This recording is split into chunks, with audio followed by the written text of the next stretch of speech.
जय बोलो देवादिदेव 1008 श्री भगवान महावीर स्वामी की जय जय जय। अहिंसा परमो धर्म की जय जय जय। परम पूज आचार्य गुरुवर श्री विद्यासागर जी महाराज की जय जय जय। बोलिए परम पूज्य 108 मिनवर श्री प्रमाण सागर जी महाराज की जय जय जय। बोलिए परम पूज्य 108 मिनवर श्री अरहत सागर जी महाराज की जय जय जय। नमोस्तु गुरुदेव। एक व्यक्ति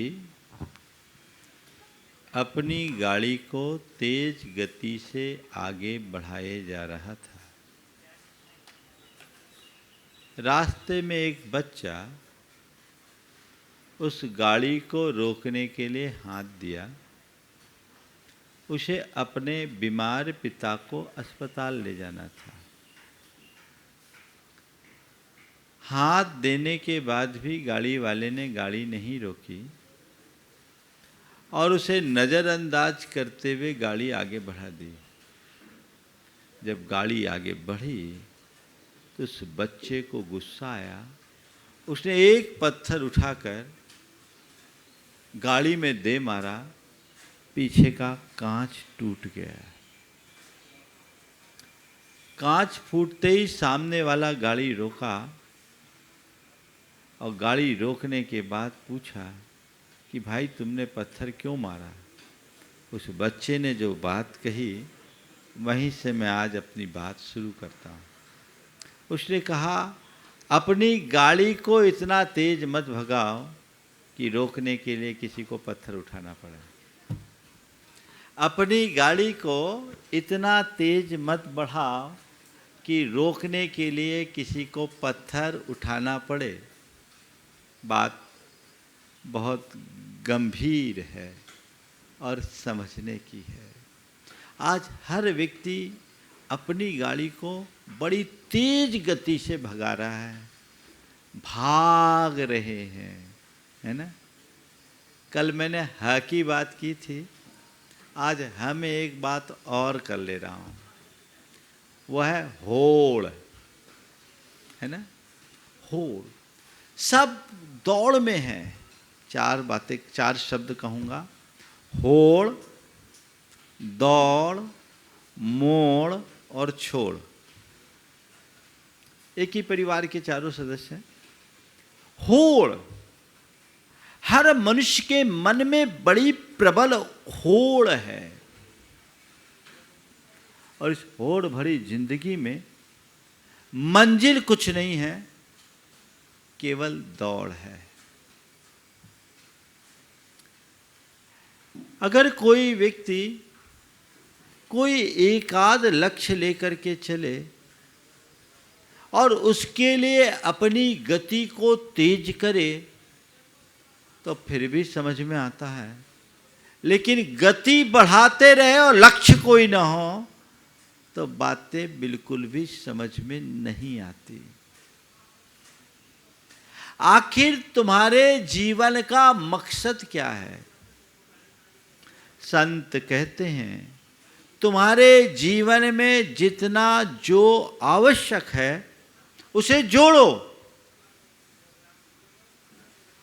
लेकिन इतना मत जोड़ो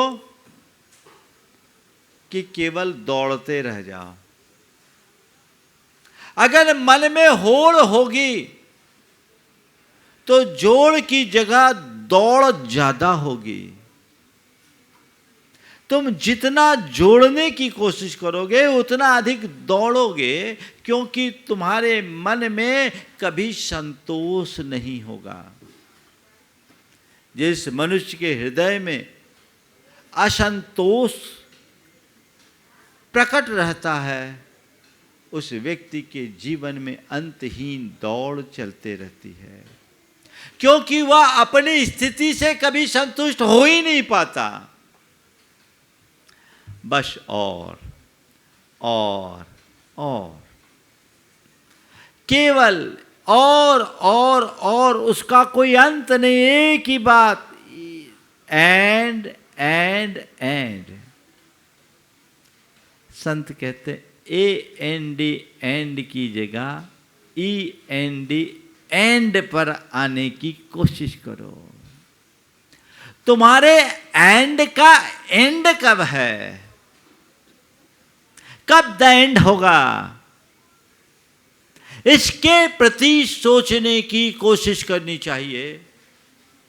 लेकिन क्या बताऊं, आज की जो व्यवस्थाएं हैं उस व्यवस्था के अनुसार तो हम लोगों को जन्म से ही होड़ में खपा दिया जाता है।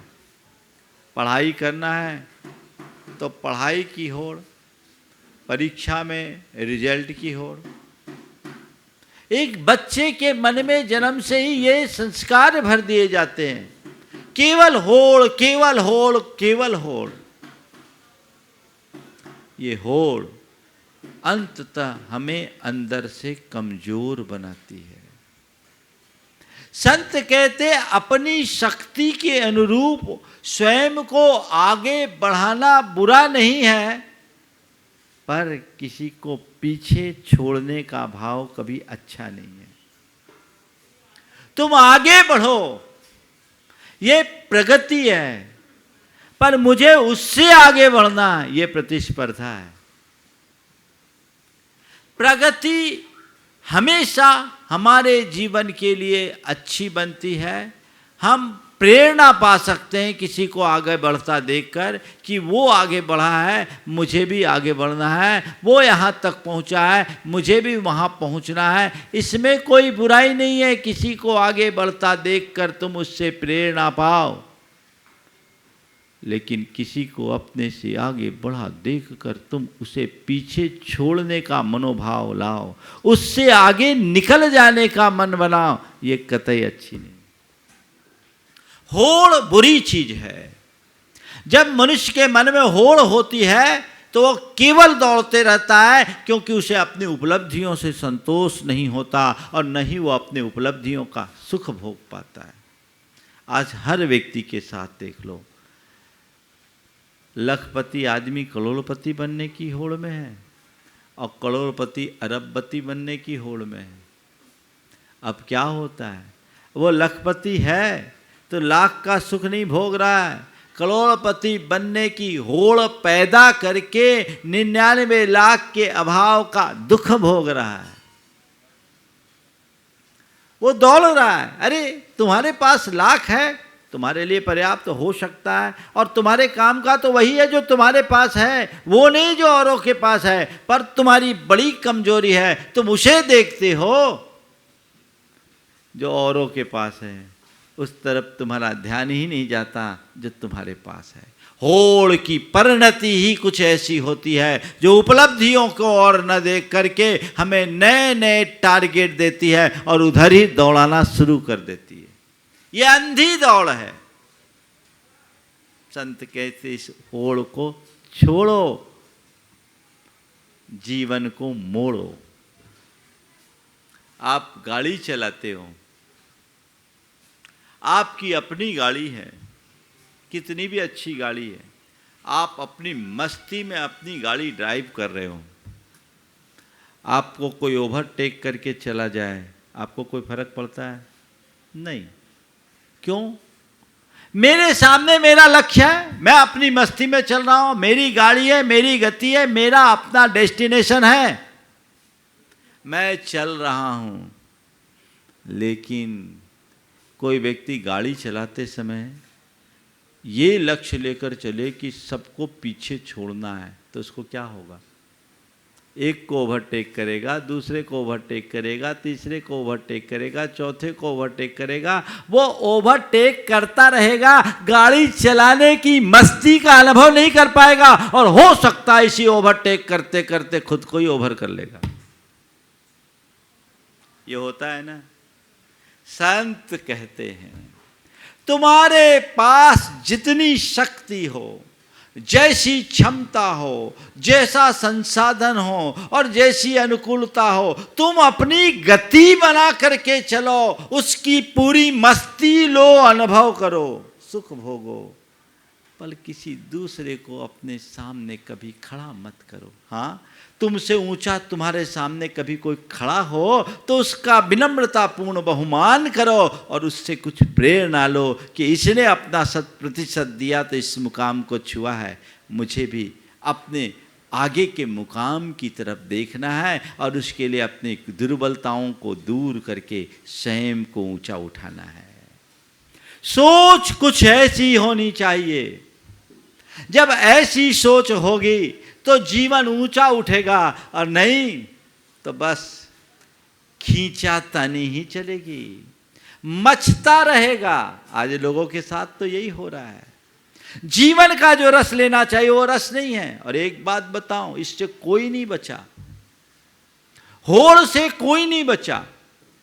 किसी को धन की होड़ है तो किसी को यश की होड़ है। होड़ तो होड़ है, चाहे साधु हो या गृहस्थ, जिसके जीवन में होड़ है उसके साथ केवल दौड़ है।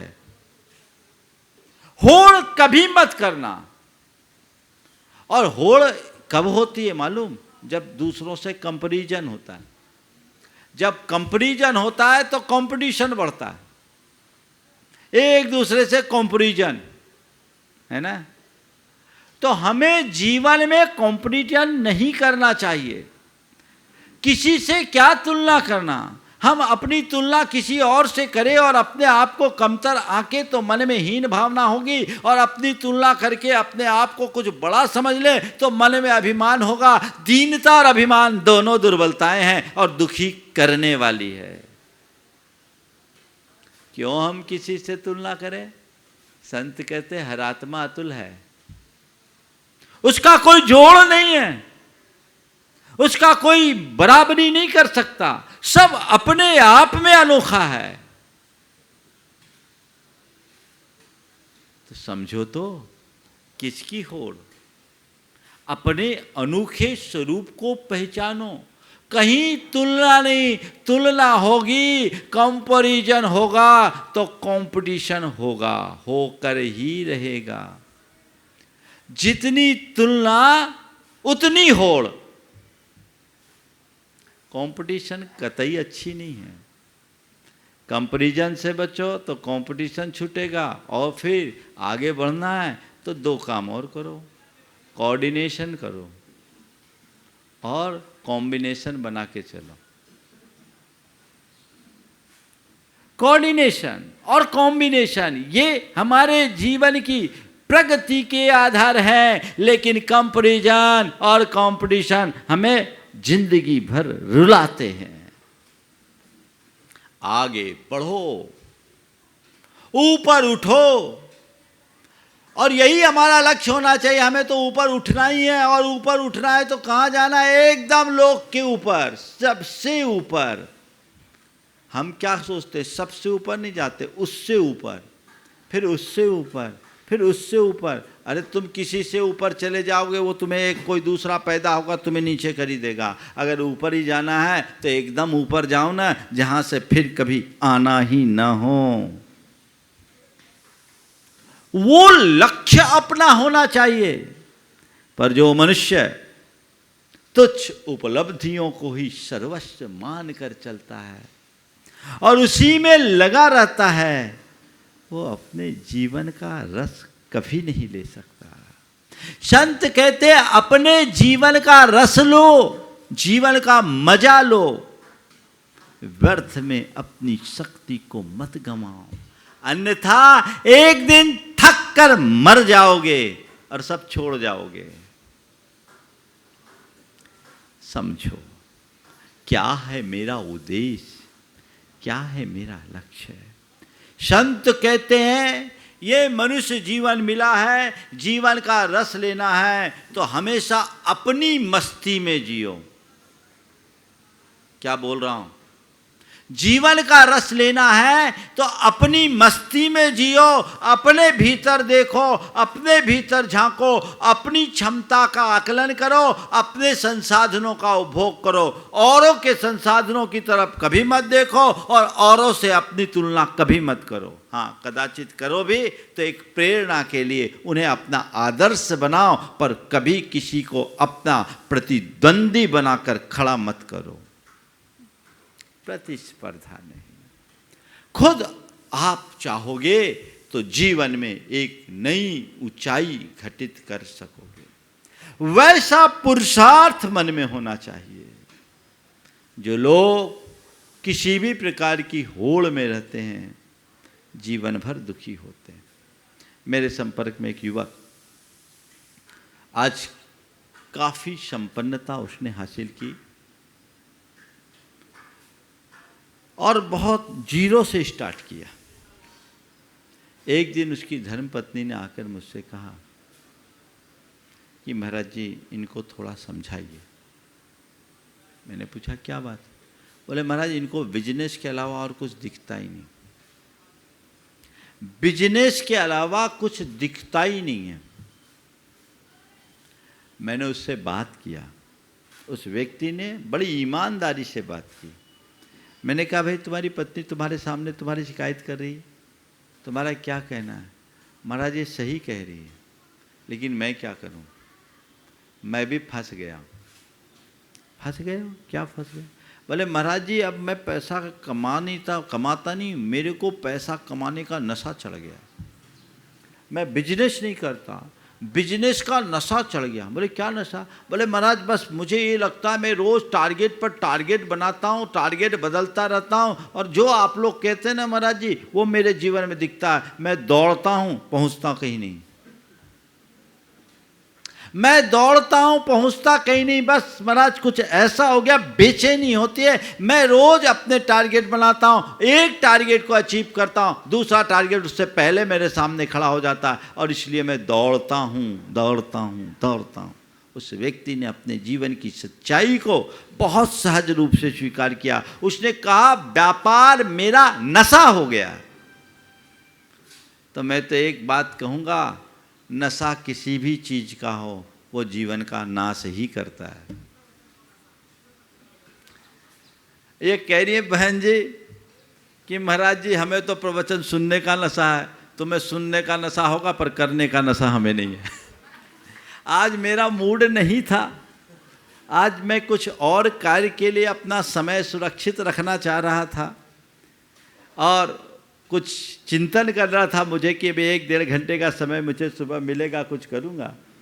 लेकिन महाराज जी आज आप प्रवचन नहीं करोगे तो अच्छा नहीं लगेगा, आप तो प्रवचन करो। मैंने तो मना ही कर दिया था, पर जाप करते करते भाव हुआ कि चलो कर ही दो।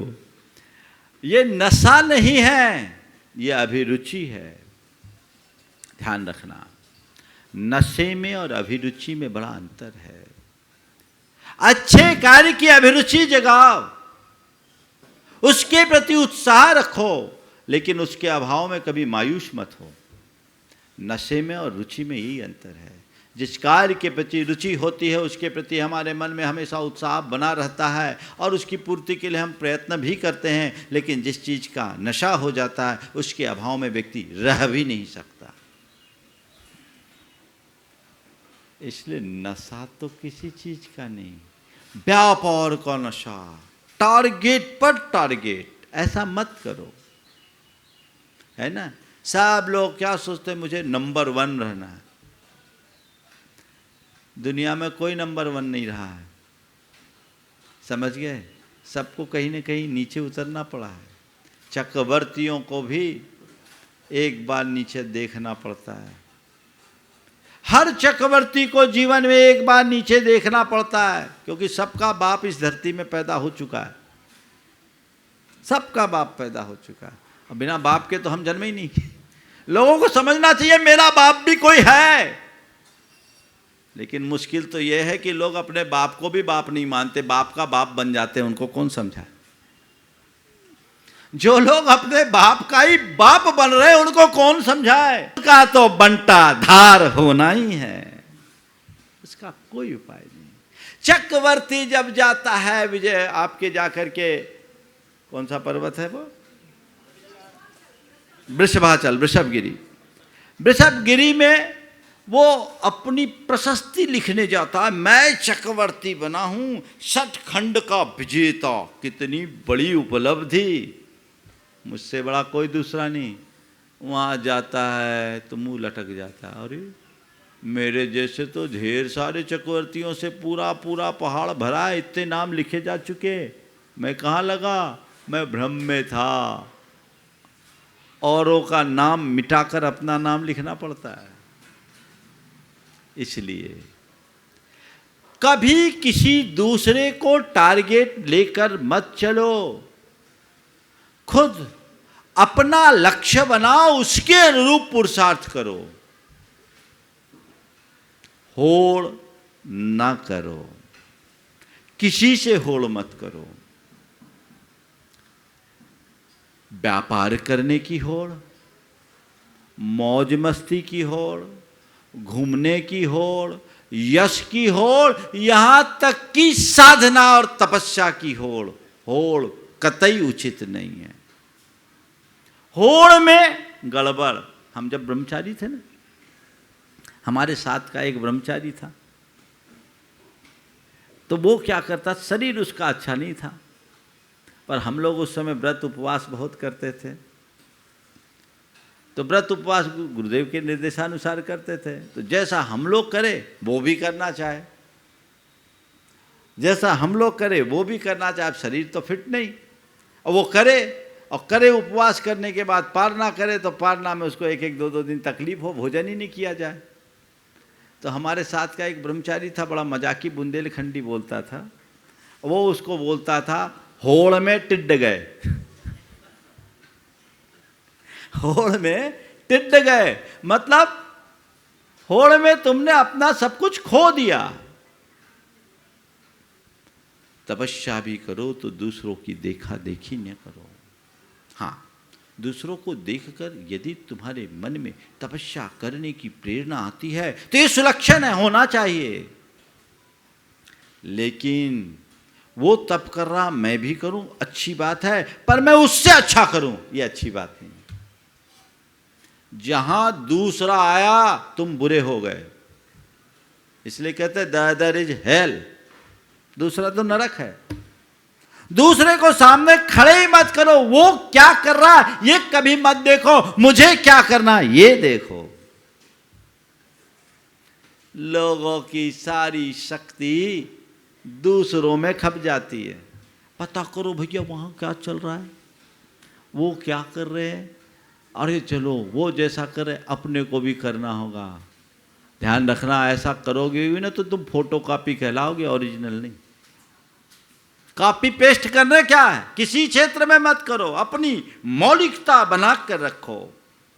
मैंने जीवन में हमेशा ऐसे ही किया।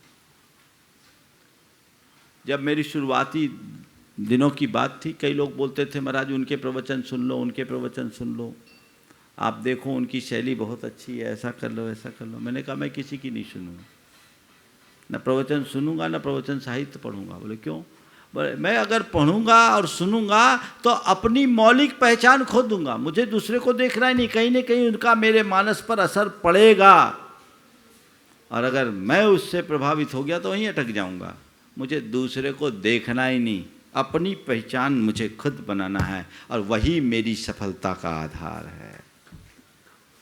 मैंने शुरू से कभी दूसरे को सामने रखा ही नहीं,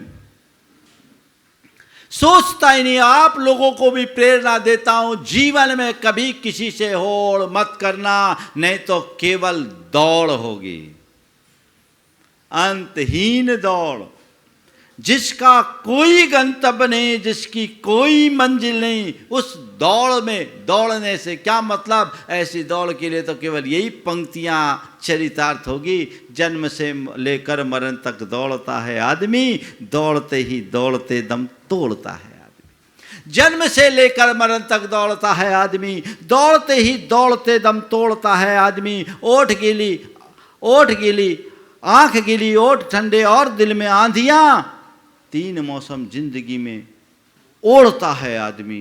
जन्म से लेकर मरण तक दौड़ता है आदमी, दौड़ते ही दौड़ते दम तोड़ता है आदमी। एक रोटी दो लंगोटी, 3 गज कंची जमी। एक रोटी दो लंगोटी, 3 गज कच्ची जमी, 3 चीजें जिंदगी में जोड़ता है आदमी। जन्म से लेकर मरण तक दौड़ता है आदमी, दौड़ते ही दौड़ते दम तोड़ता है। सुबह पलना शाम अर्थी और खटिया दोपहर, सुबह पलना शाम अर्थी और खटिया दोपहर, तीन लकड़ी जिंदगी में तोड़ता है आदमी, जन्म से लेकर मरण तक दौड़ता है आदमी, दौड़ते ही दौड़ते दम तोड़ता है यहाँ विश्वास कितना आदमी का मौत पर, है यहाँ विश्वास कितना आदमी का मौत पर, मौत के हाथों सभी कुछ छोड़ता है आदमी, जन्म से लेकर मरण तक दौड़ता है आदमी, दौड़ते ही दौड़ते दम तोड़ता है आदमी। क्यों? इसलिए अब अपने जीवन में एक मोड़ लाओ, मुड़ जाओ, अभी मुड़ो। अब मुझे उस होड़ में नहीं लगना, उस दौड़ में नहीं लगना, अपने आपको मोड़ना है, क्योंकि मुझे मालूम है जो भी दौड़ करके आगे होड़ में दौड़े हैं वे भी इस दुनिया को छोड़ कर गए हैं, मुझे भी दुनिया छोड़नी है, इसलिए मुझे मुड़ जाना चाहिए, अपनी ओर मुड़ना है। मैं अपने आप को मोड़ूंगा, अंतर्मुख होइए, आध्यात्मिकता को आत्मसात कीजिए, संयम और संतोष को अपने जीवन का आदर्श बनाइए, तब जीवन का रस ले पाओगे, अन्यथा सब व्यर्थ होकर विनष्ट हो जाएगा, हासिल कुछ भी नहीं हो पाएगा।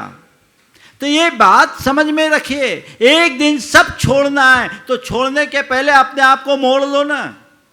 मेरे संपर्क में एक युवक है जो अमेरिका में एक बहुत बड़ी कंपनी में काम करते थे और वहाँ के वाइस प्रेसिडेंट की हैसियत से काम करते थे। उस व्यक्ति ने अपनी नौकरी छोड़ दी और वापस भारत आ गया। अच्छा खासा पैकेज, करोड़ों का, इतनी अच्छी कंपनी, और वो उस निर्णय लिया पति पत्नी दोनों ने, बच्चे भी बड़े हो गए, बोले नहीं अब हमें भारत में ही सेटल होना और कोई काम नहीं करना। लोगों ने कई तरह की बातें की, आदमी बेवकूफ़ है, अभी तो इसको राइज करने का इतना अच्छा अवसर था और अभी आगे वाइस प्रेसिडेंट तक चला गया और इसे बहुत अच्छे अच्छे अपॉर्चुनिटीज थे और कई अच्छी कंपनियां बुला भी रही थी। उस व्यक्ति ने मुझसे आके कहा कि महाराज मेरे पास अपॉर्चुनिटीज बहुत हैं, बहुत सारे ऑफर हैं, बहुत सारे अवसर हैं, लेकिन मैंने सबको रिफ्यूज कर दिया। मैंने पूछा क्यों?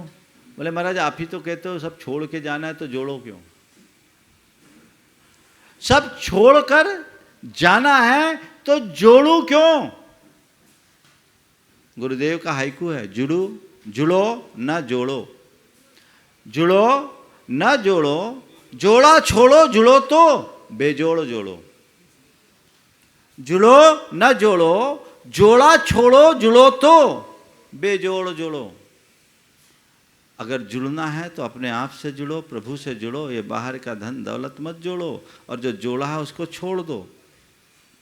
और अगर जोड़ना ही है तो उसे जोड़ो जो कभी छूट नहीं सकता, जिसे कोई छुटा नहीं सकता, उसे जोड़ो। वो है तुम्हारे भीतर का गुण वैभव, धन वैभव नहीं। धन वैभव तो छूटता है, छोड़ना पड़ता है। चक्रवर्ती का वैभव भी चक्रवर्ती के साथ आज तक नहीं गया, गया क्या कोई चक्रवर्ती? नहीं। एक दिन का भी तुम्हारे साथ जानने वाला नहीं है, ये बात अपने हृदय में अंकित कर लो। जानते तो सब हो, बोलो सबको पता है कि नहीं? एक दिन का भी साथ नहीं जाने वाला, बोलो है कि नहीं? क्यों डॉक्टर साहब, है ना? एक दिन का भी साथ में जाने वाला नहीं है तो किसके लिए जोड़ रहे हो? किसके लिए जोड़ रहे हो? बस जोड़ने के लिए जोड़ रहे हैं, मोह में फंस कर जोड़ रहे हैं बस। पहले तो एक बाप के 4, 5, 7, 10 संतान होती थी, छोड़े चलो हमारे बाद हमारे बच्चों के काम में आएगा। अब कहाँ, अब तो बच्चे भी एक आधे ही हैं, और आज के बच्चे कहते हैं पापा हमारे लिए जोड़ने की ज़रूरत नहीं है, हम तो सेल्फ मेड है, पर्याप्त। तो तुम काय बेवकूफ़ बन रहे हो, उनकी मजूरी कर रहे। अरे उसे जोड़ो जो तुम्हारे लायक है, जिसे तुम जोड़ सकते हो और जो तुम्हारे साथ जाए। बेजोड़ जोड़ो, धन वैभव की जगह पुण्य वैभव जोड़ो, गुण वैभव को बढ़ाने की कोशिश करो। ध्यान रखना, तुम्हारे लिए कोई धन दे सकता है, तुम्हारे माँ बाप, तुम्हारे मित्र, तुम्हारा कोई आदमी अपने द्वारा जोड़ा हुआ धन तुम्हें चाहे तो दे भी सकता है, लेकिन इस धरती में कोई भी ऐसा व्यक्ति नहीं जो अपना पुण्य तुम्हें दे सकता है। मेरे संपर्क में एक सज्जन है, बड़े आध्यात्मिक प्रकृति के आदमी, अरबपति आदमी, पर बड़े आध्यात्मिक, भारत में नहीं रहते, अमेरिका रहते हैं। उन्होंने एक दिन मेरे सामने अपने बेटे को कहा, और ये संबोधन जिस पिता के द्वारा अपनी संतान को मिलता है उसकी संतान कभी नालायक नहीं हो सकती।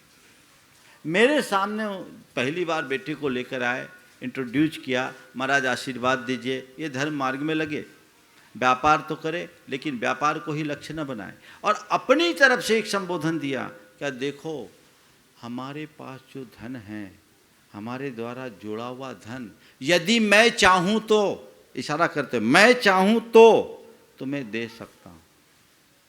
मेरे द्वारा जोड़ा गया धन यदि मैं चाहूं तो तुम्हें दे सकता हूं, पर मेरे द्वारा जोड़ा हुआ पुण्य मैं चाह कर भी तुम्हें नहीं दे सकता। कितना बड़ा रहस्य खोल दिया। मेरे द्वारा चाहा गया, जोड़ा गया पुण्य चाह कर के भी मैं किसी को नहीं दे सकता, तो ध्यान रखना कोई भी तुम्हें भी नहीं दे सकता, इसलिए उसे तुम्हें खुद जोड़ना होगा। इसलिए सही जोड़ो, होड़ छोड़ो, दौड़ छोड़ो, और जीवन को सही रास्ते पर मोड़ो, एक मोड़ घटित करो जो जीवन में आनंद देगा। तो ऐसा मोड़ हम सबके जीवन में आए। गुणायतन उसी मोड़ को उत्पन्न करने का एक प्रयत्न मात्र है, जिससे जीवन में मोड़ आए, जिसे आप कहते हैं ना टर्निंग पॉइंट। जब तक तुम्हारा चित्त नहीं मुड़ता, जीवन में मोड़ नहीं आता, तब तक जीवन का रूपांतरण असंभव है। सोच बदलनी चाहिए, चिंतन की धारा बदलनी चाहिए, जीवन में एक मोड़ आना चाहिए। ऐसा मोड़ हमारे जीवन में आए, उस अनुरूप अपने जीवन को आगे बढ़ाएं। यहीं पर विराम। बोलिए परम पूज आचार्य गुरुवर श्री विद्यासागर जी महाराज की।